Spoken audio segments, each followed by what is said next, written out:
Vamos a partir hablando, perdón, bien digo, vamos a partir hablando acerca de los medicamentos analgésicos opioides. Cuando hablamos de medicamentos analgésicos opioides, el concepto de analgesia se refiere a eliminar el dolor. Ahora, ¿qué es el dolor? Bueno, esa es otra pregunta que nos podemos hacer. La vamos a conversar, pero en un próximo capítulo. Pero de momento quédense ustedes con que el concepto de analgesia se refiere a la disminución del dolor. De hecho, nuestro cuerpo tiene analgésicos naturales, pero cuando las sustancias naturales de nuestro organismo no son capaces de generar la analgesia, no son capaces de generar la disminución del dolor, a veces necesitamos de sustancias externas. Cuando hablamos de medicamentos analgésicos opioides, nos referimos también de manera simultánea a los fármacos narcóticos, morfínicos, mórficos, opiáceos o bien opioides. Son exactamente lo mismo. Ahora, si uno quisiera ser brutalmente purista, ustedes se pueden dar cuenta que narcótico, morfínico, mórfico, opiáceo y opioides son distintos desde el punto de vista de la estructuración química. Pero para ser sinceros, desde el punto de vista del lenguaje convencional en el mundo clínico, lo usamos como si fueran sinónimos. La cosa está en que todos son derivados de la papaver somniferum, que es el nombre técnico de lo que nosotros podemos conocer como el opio. Mismísimo opio que en épocas antiguas fue la responsable de generar las guerras del opio. ¿Qué ocurre acá? Vamos a darnos cuenta que los medicamentos narcóticos son habitualmente utilizados para el manejo del dolor crónico asociado habitualmente al cáncer terminal o bien a otras causas. Pero, insisto, vamos a utilizarlo cuando tengo pacientes con dolor crónico, dolor mantenido de por vida, como ocurre, por ejemplo, en el paciente con cáncer, sobre todo el cáncer terminal. Pero además también no hace falta que sea un dolor crónico, también puede ser un dolor agudo, un dolor que está apareciendo de manera momentánea, de manera abrupta, como por ejemplo puede ser una fractura de tibia peroné. Créanme, una fractura de tibia peroné genera el desgarramiento de vasos sanguíneos, genera el desgarramiento de ligamentos, genera el desgarramiento de tendones, genera el desgarramiento de músculos. Dentro de ese concepto entonces tengo tanta estructura que se rompe que claramente va a doler.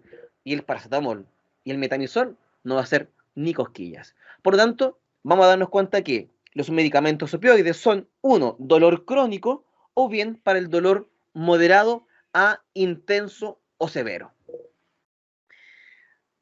¿Cómo funciona este medicamento? Este tipo de medicamento interactúa con el receptor opioide que se encuentra dentro de nuestro organismo. Ya lo vamos a conocer. Pero que estos receptores están particularmente a nivel del cerebro, tronco encefálico y de la médula espinal. Entonces ya nos comienza a avisar de que hacer un tipo de medicamento que va a cortar en las estructuras más centrales del sistema nervioso central, va la redundancia, el mensaje que dice duele. Además también, ojo, que los medicamentos opioides también son utilizados para otros efectos, como por ejemplo, utilizados como fármacos antitusígenos, porque los medicamentos opioides generan una depresión del centro respiratorio. Por eso entonces hacen que el paciente deje de tener tos, lo que también por otra parte es malo, porque si tengo un paciente que está con una depresión del sistema nervioso central y al paciente le cuesta respirar de base, si le doy un medicamento que adormece el centro respiratorio, por supuesto que le va a costar respirar más todavía. Es por eso incluso que debemos reconocer que el medicamento morfínico o el opiáceo o el narcótico, como le quieran llamar, genera depresión respiratoria. Entonces, cuando yo doy este medicamento para la indicación que sea, debo estar vigilando la función ventilatoria porque sé que me deprime ese patrón. Además también, otro uso que tiene el medicamento narcótico es ser una sustancia antidiarreica, hace que el paciente deje de tener diarrea. Para el paciente con diarrea es bacán, porque un paciente que tiene diarrea, le corto la diarrea. Pero ¿qué ocurre con el paciente que no tiene diarrea? Le puedo generar un cuadro de estreñimiento. ¿Por qué? Porque si tengo un paciente que está sin diarrea, es porque su tránsito intestinal está normal. Y este medicamento morfínico le va a generar entonces que vaya más lento de lo normal, haciendo entonces que yo pueda absorber más agua de lo normal, la deposición queda más dura, causando estreñimiento. Es por eso que de repente uno encuentra algunos medicamentos opioides, como por ejemplo el tramadol. En algunos casos me encuentro tramadol con un elemento extra, y ese elemento extra es una sustancia laxante. ¿Por qué? Porque mientras el medicamento narcótico ayuda a manejar el dolor, debo asumir el estreñimiento.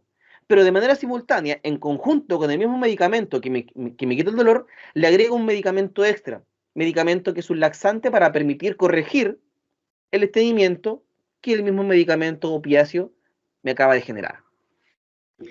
Además también, ojo, puede generar efectos emetizantes.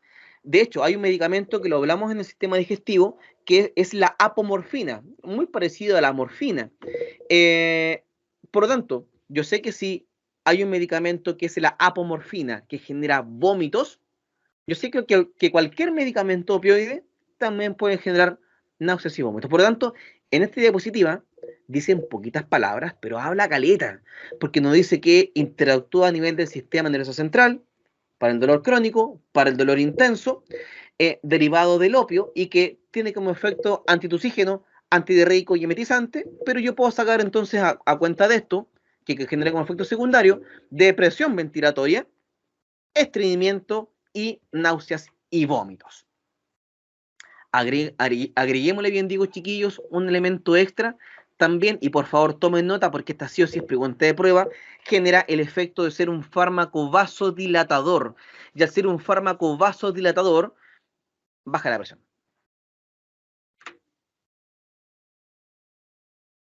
Conversemos cómo genera su efecto el medicamento analgésico narcótico. Pero oye, si queremos entender cómo funciona el medicamento narcótico, primero entendamos cómo se produce el dolor.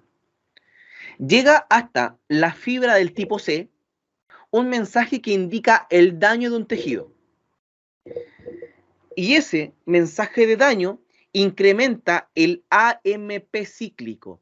El AMP cíclico abre el canal de calcio, y el calcio que se encuentra fuera de la neurona entra a esta neurona, que es una fibra tipo C, y queda dentro de vesículas. ¿Ok? Pero recordemos que yo hartas veces le he dicho, oye, al calcio le encanta apretar y el AMP cíclico también le gusta apretar. Y de hecho, una vez que el calcio entra a la fibra C y este calcio se acumula dentro de vesículas, el AMP cíclico obliga a que esta vesícula libere calcio, llegando entonces hasta la neurona postsináptica. En esta neurona postsináptica ingresa entonces el calcio. Este ingreso de calcio genera que la neurona se despolarice, y al despolarizarse genera un mensaje que dice ouch, duele. Ahora, ¿cómo funciona este medicamento? ¿Y por qué es tan bueno el medicamento opioide? ¿Por qué la morfina es mejor que el paracetamol? Porque los medicamentos narcóticos actúan a dos niveles distintos. Primero, actúa a nivel de la neurona presináptica, en este caso la fibra del tipo C. ¿Por qué? Porque la morfina lo que hace es hacer que dentro de la célula haya una reducción del AMP cíclico. Al tener una reducción del AMP cíclico, ingresa una menor cantidad de calcio y libero una menor cantidad hacia afuera. Por lo tanto, evidentemente, al enviar menos mensajes, llega menos mensaje hasta la fibra que dice va a doler. Pero de manera simultánea, la morfina o los medicamentos opioides en general también actúan a nivel de la neurona postsináptica, hace una doble pega, actúa antes y después de la sinapsis. ¿Y qué es lo que hace acá? Lo que hace acá dentro es que genera una hiperpolarización de la membrana. Recuerden que cuando una membrana está hiperpolarizada, claramente no se puede despolarizar. Y mientras no haya despolarización, no hay dolor. Significa entonces que, insisto, si esta neurona de abajo se despolariza, ouch, duele. Pero si yo evito que se despolarice a través de dejarla hiperpolarizada, no hay dolor. Significa entonces que este medicamento, insisto, tiene a lo menos dos distintas formas de funcionar. Reduce el AMP cíclico, lo que entonces genera una menor liberación de los mensajeros. El mensajero se libera más lentamente y además también hago que la neurona se quede hiperpolarizada, que no reaccione ante el estímulo que va a llegar, y al no reaccionar, evidentemente no duele. ¿Cómo lo podemos dividir? Por supuesto que tenemos que dividirlos en dos grandes familias. Primero, los opioides naturales, los que vienen de la naturaleza, de la planta del opio, donde encontramos la morfina. Y luego vienen los sintéticos, y los sintéticos los puedo dividir en las fenilheptapalaminas, en la fenilpepiridina y los infaltables otros. Hay un par de cuadritos chiquillos que habla acerca de la equivalencia entre los medicamentos que son narcóticos. Hablemos entonces, como les comentaba, que los medicamentos analgésicos los podemos dividir en dos grandes grupos. Dijimos que el primer grupo son los opioides naturales, donde el principal representante es la morfina. Y ojo, que la morfina es un tipo de medicamento utilizado para varias cosas. Evidentemente, primero para el dolor intenso. Por ejemplo, una cefalea grave, una fractura o una lesión osteomuscular grave con un dolor intenso, con un EVA 10 de 10. Pero también para el dolor crónico. También lo puedo utilizar para pacientes politraumatizados o para pacientes quemados, pero aquí quiero ser bastante riguroso y cuidadoso. El paciente politraumatizado es un paciente que tiene el alto riesgo de sangramientos muy abundantes y si sangra mucho, tiene la presión baja. Recordemos que este medicamento, los opioides, generan vasodilatación. Entonces, claramente, si tengo un paciente politraumatizado, puede que esté con mucho dolor, pero si el paciente está hipotenso, este medicamento no lo puedo dar. ¿Por qué? Porque no puedo vasodilatar a un paciente que ya está hipotenso porque le voy a bajar más la presión. Así que va a tener poca presión para mandarle oxígeno al corazón, a el cerebro, a los riñones y el paciente se me va a agravar. Además también lo podemos utilizar como fármaco para la diarrea en enteropatías por SIDA. ¿Por qué tiene que ver el SIDA? ¿Qué tiene que ver el sistema digestivo con este medicamento? Todo que ver, porque recordemos que al principio dijimos que estos medicamentos, que eran los opioides, generan la disminución del tránsito intestinal. Así que la morfina va a disminuir el tránsito intestinal de este paciente, evitando que haya diarrea. Pero además también lo podemos utilizar en el síndrome coronario agudo, el paciente que está con una angina muy mal llamada el preinfartus, palabra que me carga, pero que la gente habitualmente lo utiliza para poder comprender a qué se refiere, o derechamente un paciente con infarto. ¿Por qué? Porque la morfina es un medicamento que, insisto, genera un efecto vasodilatador y también genera efecto vasodilatador a nivel de la arteria coronaria, la arteria que irriga el músculo cardíaco. Por tanto, si tengo un infarto, es porque tengo una arteria tapada. O si tengo un, insisto, mal llamado preinfarto, que deberíamos llamar angina, es porque tengo la disminución del aporte de sangre a un tejido cardíaco. Doy morfina, se dilata la arteria coronaria, vuelve a pasar por lo menos un poquitito de sangre y el dolor baja. Por lo tanto, en el paciente con infarto, la morfina tiene una doble función. Primero, baja el dolor, porque es para el dolor, y además también genera la vasodilatación coronaria, lo que permite una mejor perfusión del corazón. Finalmente también se utiliza para pacientes que estén cursando con un edema pulmonar agudo. Yo les he comentado que hay una enfermedad llamada la insuficiencia cardíaca, que es cuando el corazón comienza a devolver la sangre de manera irregular, en vez de que la sangre vaya para adelante, va para atrás. Cuando en algunos casos, y sobre todo a nivel de el lado izquierdo del corazón, Si la sangre se me devuelve del ventrículo izquierdo a la aurícula izquierda, de la aurícula izquierda a la vena pulmonar, de la vena pulmonar al pulmón, causando que haya un incremento del edema en el pulmón, lo que es un edema pulmonar. La morfina sirve justamente para el manejo del EPA. ¿Por qué? Porque es un medicamento que al permitir que haya una vasodilatación, al corazón le llega más sangre y puede bombear de mejor manera hacia adelante la sangre y evitar que se devuelva para evitar que haya edema en el pulmón. Como efecto secundario, ¿qué podemos ver? Y por cierto, ¿por qué me estoy demorando tanto con la morfina en este esquemita? Porque créame, todo lo que viene aquí para adelante es muy, muy, muy similar a lo que estamos conversando ahora. La morfina. Podemos ver en pantalla la dosificación para pacientes adultos pediátricos. Puede ser dado en forma de bolo o en forma de perfusión. Y fijémonos bien en efectos secundarios. Somnolencia, mareo, confusión. Todo producido por una disminución de la vigilia.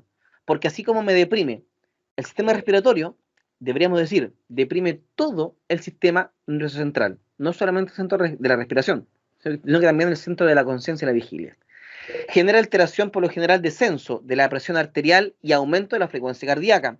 Genera náuseas, vómitos, diarrea, debilidad muscular, retención urinaria, impotencia sexual, edema y urticaria. Así que genera hartas cosillas. Y también, por supuesto, puede generar una depresión respiratoria. Este medicamento, que es la morfina, lo podemos, por si acaso, existe también en forma de comprimido. Jamás he visto una pastilla de morfina, pero existe por si acaso. También en forma de sobregranulado, para ser administrado por vía oral, y también vienen parches, que son los que generalmente le ponemos a los pacientes en condición de un cáncer terminal, para evitar pincharlo cada rato. Este medicamento puede ser administrado por vía intramuscular, por vía subcutánea, pero también lo podemos dar en forma de infusión. Lo preparamos de 10 miligramos en 100 ml y lo pasamos según corresponda la dosis indicada. Pero el bolo tiene un elemento particular. Si a mí me indican 6 miligramos de morfina, yo sé que, como 10 es a 10, 6 miligramos es igual a 6 ml. Pero no es que yo deba pasar estos 6 ml en ese tiempo. Yo debo pasarlo de 2 en 2, a lo sumo de 3 en 3. ¿Qué quiere decir? Que al paciente le pongo 2 ml de los 6 que corresponden y le veo la función respiratoria, la presión arterial, si tiene vómitos, náuseas y si el paciente tiene algún tipo de dificultad para respirar. Es decir, estoy buscando efectos secundarios. Si el paciente no tiene nada, le pongo los siguientes 2. Vuelvo a revisar y si no hay nada, le pongo los siguientes 2 hasta completar la dosis indicada. Ahí en pantalla podemos ver, chiquillos, ejercicio cálculo de dosis para que ustedes puedan practicar en relación a la morfina. También tenemos otro grupo de medicamentos que son los fármacos analgésicos narcóticos sintéticos, los que son generados en laboratorio. ¿Qué quiere decir esto? Quiere decir que no es derivado de la morfina, pero tiene la misma forma química que la morfina. ¿Y por qué queremos que tenga la misma forma química que la morfina? Para que también coincida con el receptor de morfina dentro de nuestro organismo. ¿Y por qué pongo ahí Michael Jackson? ¿Qué tiene que ver Michael Jackson con los fármacos narcóticos? Porque resulta que por ahí, por los años 90, Michael Jackson grabó un comercial para Pepsi. En ese comercial había entre medio ahí unas escenas con fuego y ese fuego le quemó la cabeza, le quemó el pelo. De hecho, hay incluso videos en internet, en YouTube, que no pueden contar del accidente de Michael Jackson. Por supuesto que la quemadura generó un dolor importante y ese dolor importante fue manejado con un medicamento opioide llamado meperidina. Y la meperidina es el nombre técnico del Demerol. Y se hizo adicto al Demerol, le gustó la cuestioncita. ¿Por qué? Porque hay que reconocer que todos los medicamentos opioides tienen un efecto techo. Es decir, la dosis que antes, bien digo, me hacía efecto, ahora ya no es suficiente y requiero más. A la siguiente de más, a la siguiente de más, causando entonces la dependencia. Y resulta que a Michael Jackson le quedó gustando esta cuestioncita, se sentía bien porque genera efecto de bienestar este tipo de medicamento y requería siempre cada vez de más dosis, más dosis, más dosis. y se terminó siendo adicto a los opioides. Ojo, que por si acaso la adicción a los opioides es un tipo de adicción bastante, no sé si frecuente, pero observable en el mundo de los profesionales de enfermería y los profesionales, más que de enfermería, en los profesionales sanitarios con acceso a medicamentos. Y de hecho, después llegó un momento en que el Demerol le gustó tanto que creó una canción llamada Demerol. Así que si ustedes buscan por ahí Michael Jackson Demerol, bueno, la canción que hizo y la escribió pensando en la adicción y el bienestar que le hacía sentir. Ya, ok, déjame hasta ahí nomás. Después el tema está en que el Demerol fue quedando corto y empezó a requerir de otras sustancias que fueran incluso más intensas. Y cuando Michael Jackson murió, le hicieron la autopsia y se dieron cuenta que en su cuerpo había fentanil, o conocido por nosotros, que también es un narcótico, y propofol, el mismísimo propofol que hablamos en la clase de medicamentos sedantes para intubar. Imagínense, era adicto a medicamentos que dejan al paciente tan dormido y tan inconsciente y tan sedado que quedan floppy para intubarlos. Bueno, de eso murió Michael Jackson. Vamos a contar que dentro de estos medicamentos analgésicos narcóticos sintéticos, dentro de la familia de las fenilheptalaminas, aparece un fármaco llamado la metadona. Y aquí podemos avanzar, por fortuna, mucho más rápido, porque es un medicamento que también se usa para el dolor intenso, también para el dolor crónico, pero en algunos casos se utiliza para la dependencia del fármaco opiáceo, porque genera un poquito menos de dependencia que otros medicamentos opioides. Medicamento que puede ser utilizado para pacientes pediátricos y adultos, y los efectos secundarios es más o menos similar, porque ya hemos conversado desde el principio de esta presentación. Metadona, con su respectiva información y su respectiva forma de administración del medicamento. Luego pasamos a la otra familia de los fármacos opioides sintéticos. Hablamos de la fenilpepiridina. Y el primer medicamento que aparece acá dentro de la fenilpepiridina es un muy conocido nuestro, el fentanil, mismísimo medicamento utilizado para el paciente que queremos sedar. ¿Se acuerdan que yo les comentaba en clases que el fentanil era un medicamento que lograba hipotenciar a los pacientes? Así que hay que tener mucho cuidado con el paciente hipotenso. ¿Por qué? Por esto mismo, porque el fentanil es un medicamento derivado similar a la morfina. Así que hace casi lo mismo que la morfina, pero más intenso. De hecho, el fentanil, si no me falla la memoria, creo que es cerca de 500 o 1000 veces más fuerte que la morfina. Por eso es que tiene un efecto tan intenso. De hecho, es un medicamento tan intenso que se utiliza en dosis muy bajitas para bajar el dolor, y si uno utiliza una dosis más alta, es tan intenso que primero te deprime el central y te deja inconsciente, te seda, entonces uno lo puede utilizar para intubar pacientes.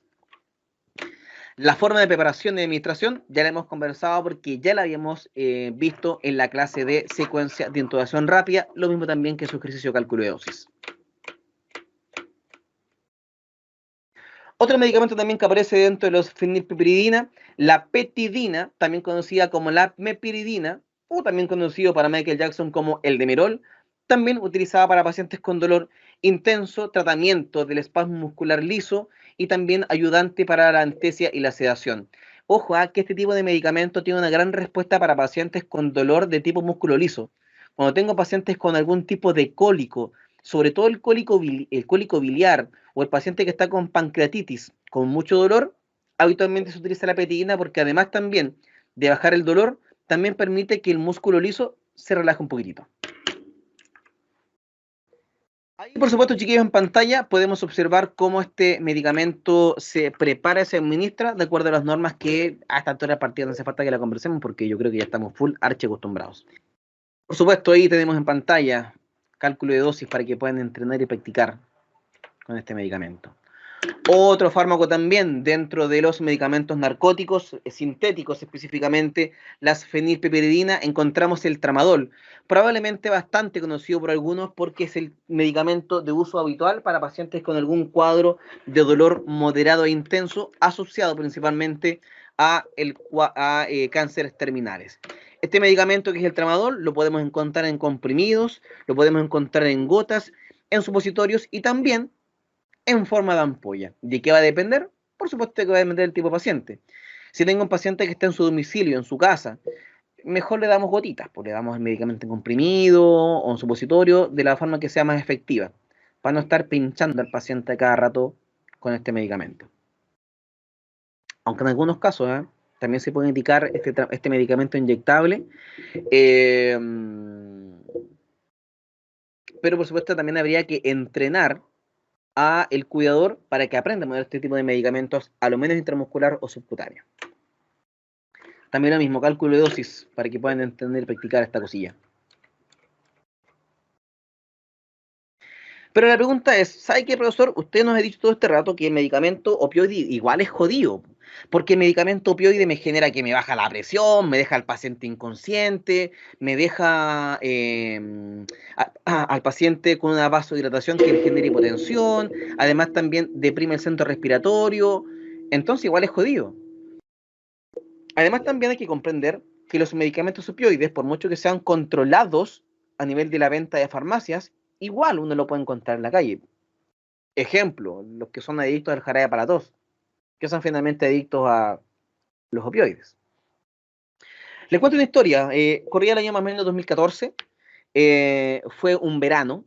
Yo era un Nobel tierno y novato reanimador en la base de Coquimbo, en el SAMU, y hubo una emergencia en La Serena. El tema está en que las ambulancias de La Serena estaban ocupadas en otros procedimientos, así que nos sacaron a nosotros desde Coquimbo hasta Serena.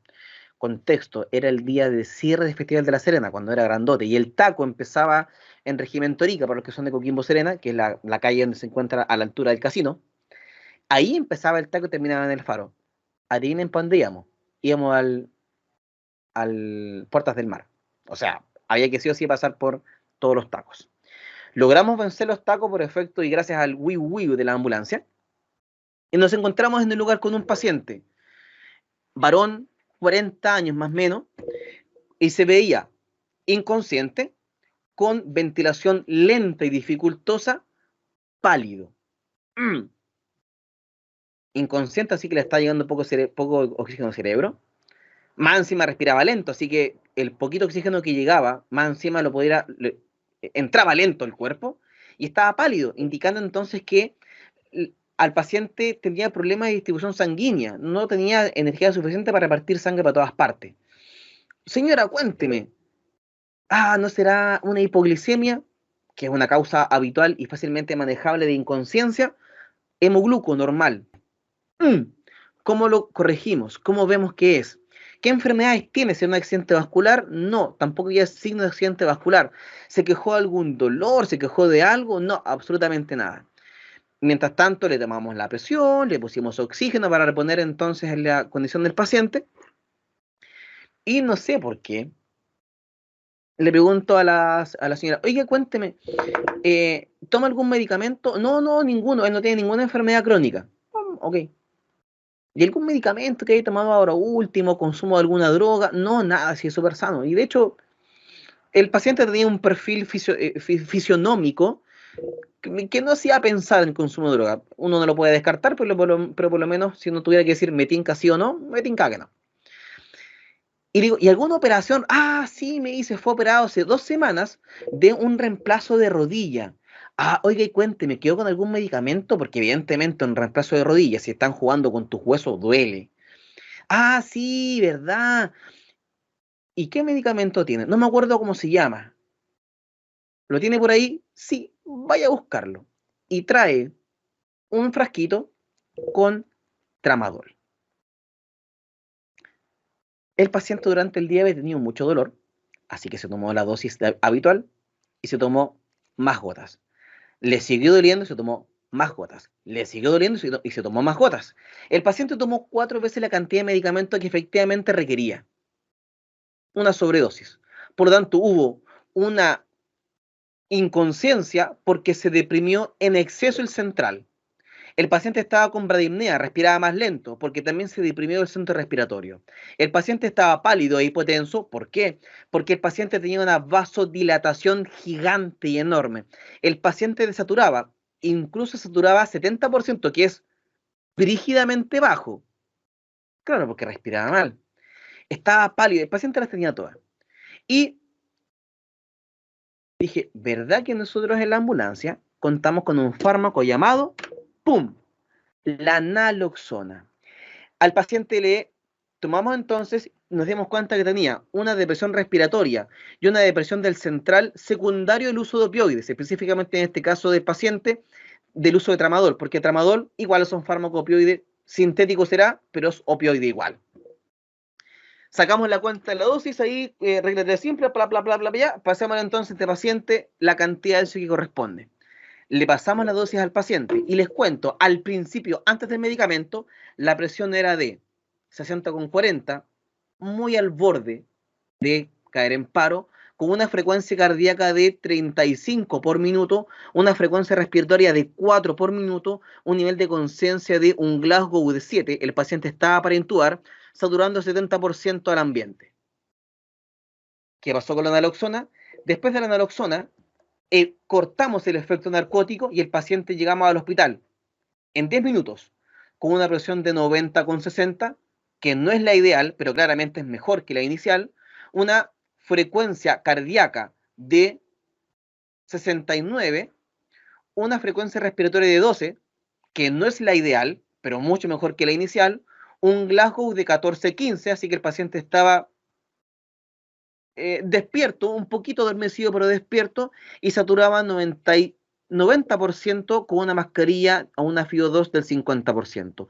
Todo gracias y obra a la maravillosa naloxona, el medicamento antagonista, el medicamento que le dice al opioide, ¿sabes qué, opioide? Quítate de acá, yo me quedo en este receptor y te bloqueo y no dejo que llegues hasta acá.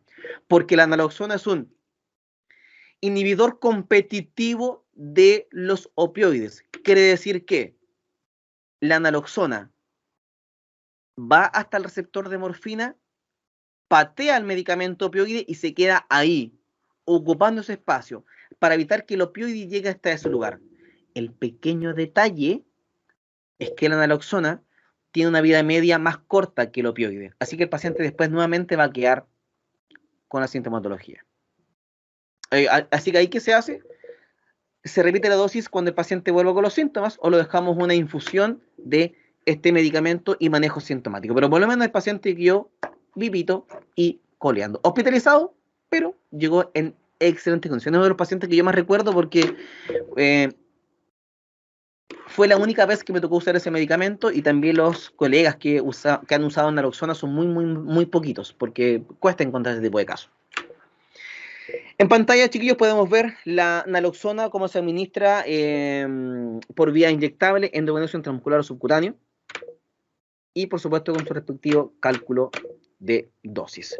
Así que todo lo que hemos conversado el día de hoy se encuentra acá. De aquí para allá. Oiga, profe, y lo que está en el lado derecho de la pantalla, tranqui, vamos para allá.